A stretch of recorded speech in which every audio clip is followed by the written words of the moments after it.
Assalamualaikum warahmatullahi wabarakatuh. Selamat pagi, salam sejahtera bagi kita semua.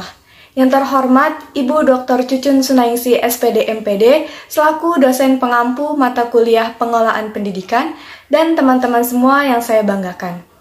Puji syukur marilah kita panjatkan atas kehadirat Allah yang mana berkat rahmat dan hidayahnya kita dapat mengikuti perkuliahan pada hari ini. Salawat serta salam semoga tetap tercurah limpahkan kepada junjungan kita, tauladan kita, yakni Nabi Muhammad SAW, serta para keluarganya, para sahabatnya, dan kepada kita selaku umatnya semoga mendapat syafaatnya di yaumil akhir kelak. Amin, amin, ya rabbal alamin. Sebelumnya, perkenalkan kami dari kelompok 4 mata kuliah Pengelolaan Pendidikan yang akan mempresentasikan hasil diskusi kami mengenai supervisi pendidikan. Adapun anggota dari kelompok 4 yakni pertama, Aina Mutmainah dengan NIM 2109233. Yang kedua, Anissa Inaida Marini dengan NIM 2107098. Yang ketiga, Nurul Lubna Gajalba dengan NIM 2103101. Yang keempat, Selma Febrianti Nur Alsah dengan NIM 2104680. Supervisi yaitu supervisi berasal dari bahasa Latin supervidio yang artinya mengawasi atau menilai kinerja bawahan. Adapun arti dalam Kamus Bahasa Indonesia, supervisi dapat diartikan pengawasan utama dan pengontrolan tertinggi. Istilah supervisi pendidikan sudah cukup lama dikenal dalam pendidikan Indonesia. Supervisi pendidikan sangat memberi pengaruh yang baik dalam pengembangan pendidikan di Indonesia. Supervisi merupakan suatu proses yang dirancang secara khusus untuk membantu para guru dan supervisor agar dapat menggunakan pengetahuan dan keterampilannya dalam memberikan layanan kepada orang tua, peserta didik, dan sekolah. Secara lebih khusus, Sutisna dalam Wahyu di halaman 98 mengartikan bahwa supervisi sebagai bantuan dalam pengembangan situasi belajar mengajar yang lebih baik.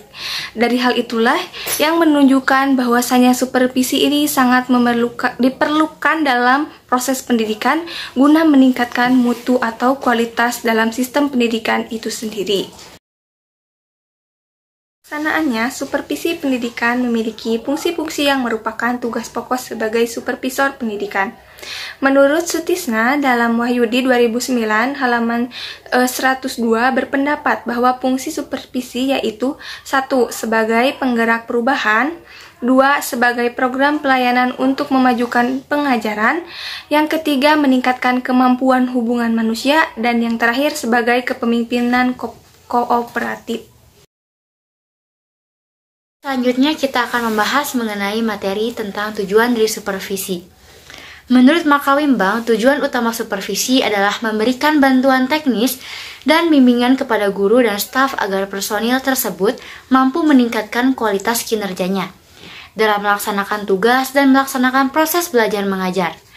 Secara operasional, dapat dikemukakan beberapa tujuan konkret dari supervisi pendidikan, yaitu yang pertama, dapat meningkatkan mutu kinerja baru, yang kedua, meningkatkan efektivitas kurikulum sehingga berdaya guna dan terlaksana dengan baik.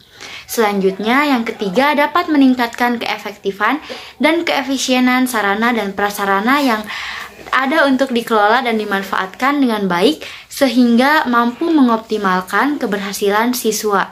Yang keempat, meningkatkan kualitas pengelolaan sekolah, khususnya dalam mendukung terciptanya suasana kerja yang optimal yang selanjutnya siswa dapat mencapai prestasi belajar sebagaimana yang telah diharapkan.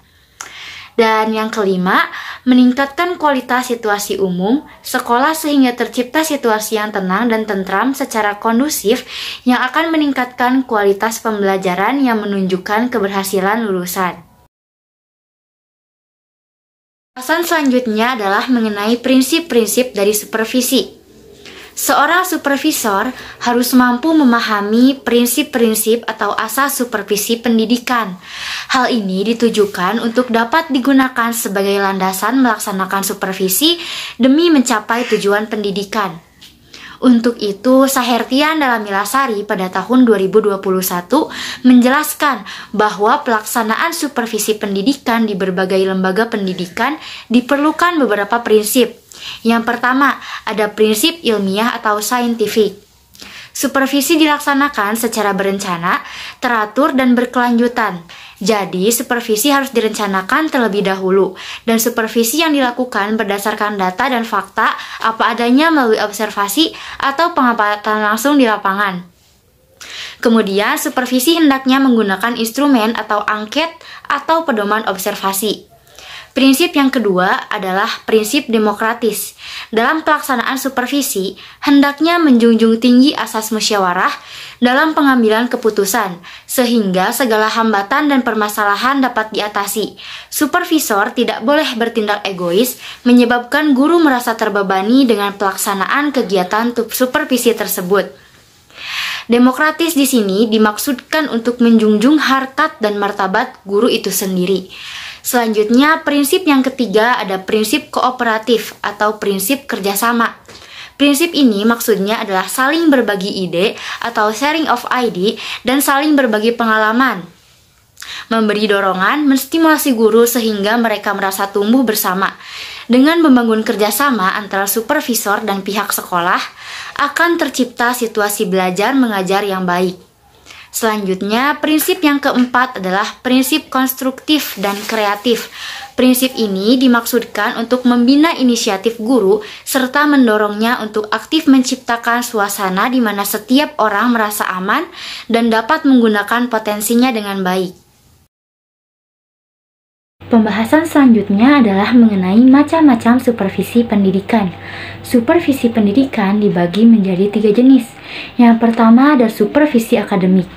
Supervisi akademik adalah supervisi yang objeknya menitik beratkan pengamatan pada masalah akademik itu sendiri, yaitu langsung berada dalam lingkup kegiatan pembelajaran yang dilakukan oleh guru untuk membantu peserta didik ketika sedang dalam proses belajar atau mempelajari sesuatu. Kemudian, jenis supervisi yang kedua yaitu supervisi administrasi. Supervisi ini adalah supervisi yang objeknya menitik beratkan pengamatan pada aspek-aspek administrasi yang berfungsi sebagai pendukung dan memperlancar terlaksananya proses pembelajaran. Hal ini dapat berupa kurikulum sekolah, penentuan guru mata pelajaran, penyusunan jadwal pelajaran, laporan nilai peserta didik, presensi kehadiran guru dan peserta didik, tingkat pendidikan guru dan tenaga kependidikan, serta prestasi yang diperoleh oleh siswa. Dan yang terakhir, yaitu supervisi lembaga. Supervisi lembaga menebarkan atau menyebarkan objek pengamatan supervisor pada aspek-aspek yang berada di seluruh sekolah. Jika supervisi akademik dimaksudkan untuk meningkatkan kualitas pembelajaran, maka supervisi lembaga dimaksudkan untuk meningkatkan nama baik sekolah atau kinerja sekolah secara keseluruhan. Selanjutnya ada ruang lingkup supervisi pendidikan. Ruang lingkup supervisi pendidikan itu sendiri merupakan seluruh aspek kemampuan yang ada kaitannya dengan penyelenggaraan suatu sekolah. Yang meliputi yang pertama, supervisi di bidang kurikulum. Yang kedua, supervisi di bidang kesiswaan. Yang ketiga, supervisi di bidang kepegawaian. Yang keempat, supervisi di bidang sarana dan prasarana. Yang kelima, supervisi di bidang keuangan. Yang keenam, supervisi di bidang humas. Dan yang terakhir, supervisi di bidang ketatausahaan. Proses supervisi. Proses supervisi merupakan rangkaian kegiatan yang dilaksanakan ketika melakukan supervisi. Menurut tim pakar manajemen pendidikan, secara umum proses pelaksanaan supervisi dilaksanakan melalui 3 tahap, yaitu yang pertama perencanaan. Kegiatan perencanaan mengacu pada kegiatan identifikasi masalah. Langkah-langkah yang akan dilaksanakan dalam perencanaan supervisi adalah mengumpulkan data melalui kunjungan kelas, pertemuan pribadi atau rapat staf. Yang kedua, mengolah data dengan melakukan koreksi kebenaran terhadap data yang dikumpulkan. Yang ketiga, mengklasifikasi data sesuai dengan bidang permasalahan.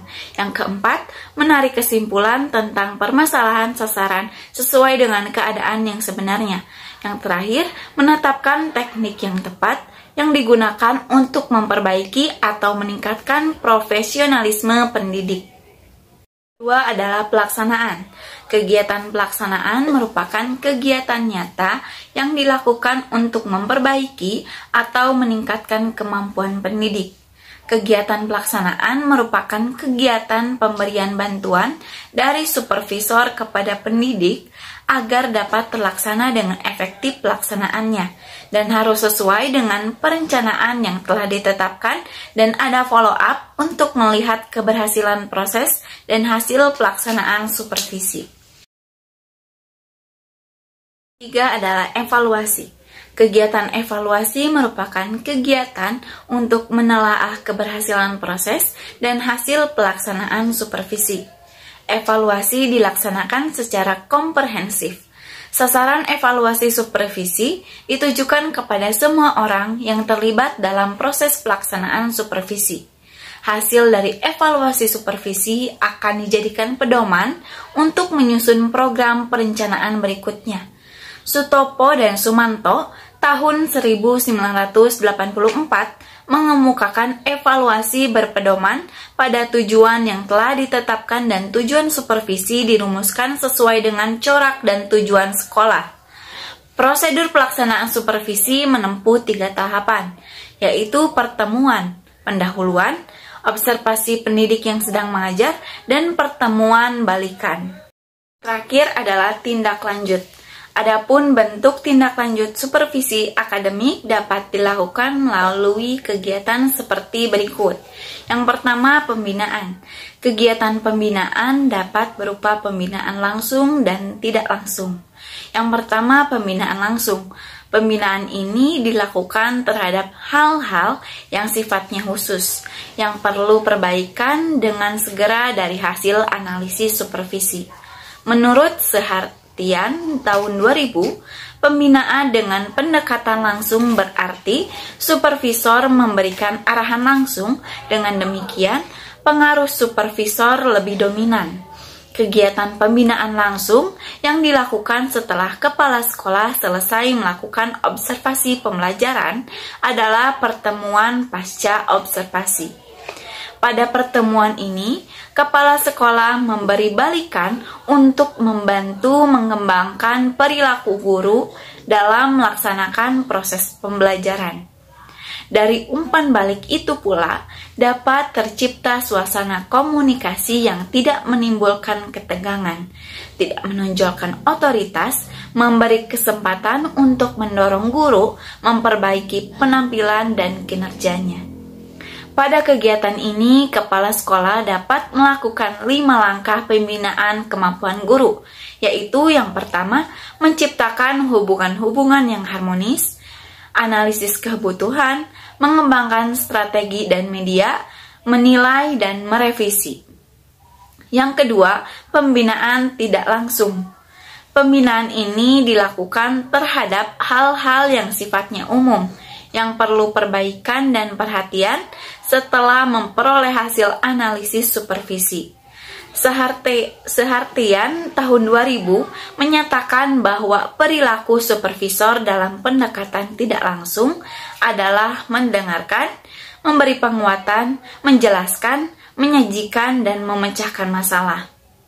Beberapa jenis komponen yang dapat dipilih kepala sekolah dalam membina guru untuk meningkatkan proses pembelajaran adalah sebagai berikut. Yang pertama, menggunakan buku pedoman atau buku petunjuk bagi guru lainnya secara efektif. Yang kedua, menggunakan buku teks secara efektif. Yang ketiga, menggunakan praktek pembelajaran yang efektif yang dapat mereka pelajari selama bimbingan teknik profesional atau in-service training. Yang keempat, mengembangkan teknik pembelajaran yang telah mereka miliki. Yang kelima, menggunakan metodologi yang luas atau fleksibel.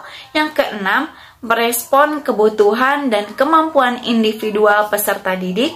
Yang ketujuh, menggunakan lingkungan sebagai alat bantu pembelajaran. Yang kedelapan, mengelompokkan peserta didik secara lebih efektif. Lalu yang kesembilan, mengevaluasi peserta didik dengan lebih akurat atau teliti dan juga seksama. Menteri Pendidikan Nasional Nomor 41 Tahun 2007 mengatur tentang pengawasan proses pembelajaran yang meliputi pemantauan dan supervisi. Berdasarkan peraturan tersebut, kegiatan tindak lanjut supervisi akademik dapat dilakukan oleh kepala sekolah dengan pemberian contoh, diskusi, pelatihan, dan konsultasi. Kepala sekolah dapat memilih alternatif kegiatan tindak lanjut tersebut sesuai dengan analisis hasil supervisi akademik terhadap komponen-komponen di atas. Selanjutnya di sini saya akan menjelaskan tentang teknik supervisi.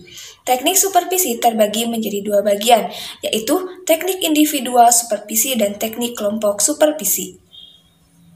Teknik individual supervisi adalah pelaksanaan supervisi perorangan terhadap guru. Supervisor di sini hanya berhadapan dengan seorang guru, sehingga dari hasil supervisi ini akan diketahui kualitas pembelajarannya. Teknik individual supervisi diantaranya teknik kunjungan kelas, teknik observasi kelas, percakapan pribadi, percakapan kelompok, intervisitasi, menyeleksi, menilai diri sendiri, dan yang terakhir supervisi yang memakai para siswa. Yang kedua yaitu teknik kelompok supervisi. Menurut Kemendikbud dalam buku Panduan Kerja Kepala Sekolah tahun 2017, teknik kelompok supervisi adalah cara melaksanakan program supervisi yang ditunjukkan kepada 2 orang guru atau lebih. Supervisi ini dilakukan kepada kelompok guru yang memiliki masalah atau kebutuhan atau kelemahan-kelemahan yang sama. Teknik kelompok supervisi diantaranya penemuan orientasi bagi guru baru, rapat guru, studi kelompok antar guru, diskusi, workshop, tukar-menukar pengalaman, teknik diskusi panel, teknik seminar, teknik simposium, teknik demonstrasi mengajar, dan yang terakhir teknik buletin supervisi. Peran supervisor. Seorang supervisor dapat dilihat dari tugas yang dikerjakannya. Seorang pemimpin pendidikan yang berfungsi sebagai supervisor tampak jelas perannya.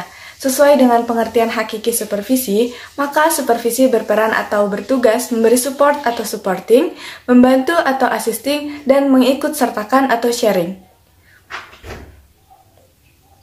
Selain itu, seorang supervisor bertugas sebagai berikut. Yang pertama, koordinator. Yang kedua, konsultan, yang ketiga pemimpin kelompok, dan yang keempat sebagai evaluator. Selanjutnya ada kriteria supervisor dalam supervisi pendidikan. Untuk mendukung peran-peran supervisor sehingga menjadi seorang supervisor yang baik, maka harus mengetahui karakteristik supervisor ideal, yaitu pertama, integritas, yang kedua, kooperatif, yang ketiga, kompeten, dan yang keempat, komunikatif. Supervisi adalah suatu layanan dan bantuan yang diberikan oleh supervisor kepada guru dalam upaya memperbaiki pembelajaran, sehingga pembelajaran dapat berjalan dengan efektif. Tujuan supervisi pendidikan adalah membantu guru agar dapat lebih mengerti atau menyadari tujuan-tujuan pendidikan di sekolah, dan fungsi sekolah dalam usaha mencapai tujuan pendidikan itu. Tujuan utama supervisi adalah memperbaiki pengajaran. Selain itu, dalam pelaksanaannya, supervisi pendidikan memiliki fungsi-fungsi yang merupakan tugas pokok sebagai supervisor pendidikan. Prinsip-prinsip supervisi terdiri dari prinsip ilmiah, prinsip demokratis, prinsip kooperatif, serta prinsip konstruktif dan kreatif. Supervisi dibagi menjadi 3 jenis, yaitu supervisi akademik, supervisi administrasi, dan supervisi lembaga. Langkah-langkah untuk melakukan supervisi pendidikan yaitu perencanaan, pelaksanaan, evaluasi, dan tindak lanjut. Agar pelaksanaan tindak lanjut dalam supervisi pendidikan berjalan dengan baik, maka sebaiknya dilakukan analisis kebutuhan terlebih dahulu. Teknik dalam melakukan supervisi pendidikan ada dua jenis, yaitu teknik individual supervisi dan teknik kelompok supervisi. Seorang supervisor memiliki peran dan kriteria kompetensi yang harus dipenuhi agar kegiatan supervisi dapat berjalan dengan baik demi tercapainya tujuan pendidikan. Baik, cukup sekian yang dapat kelompok kami sampaikan. Kurang lebihnya mohon maaf. Burung Irian, burung cendrawasih. Cukup sekian dan terima kasih. Wassalamualaikum warahmatullahi wabarakatuh.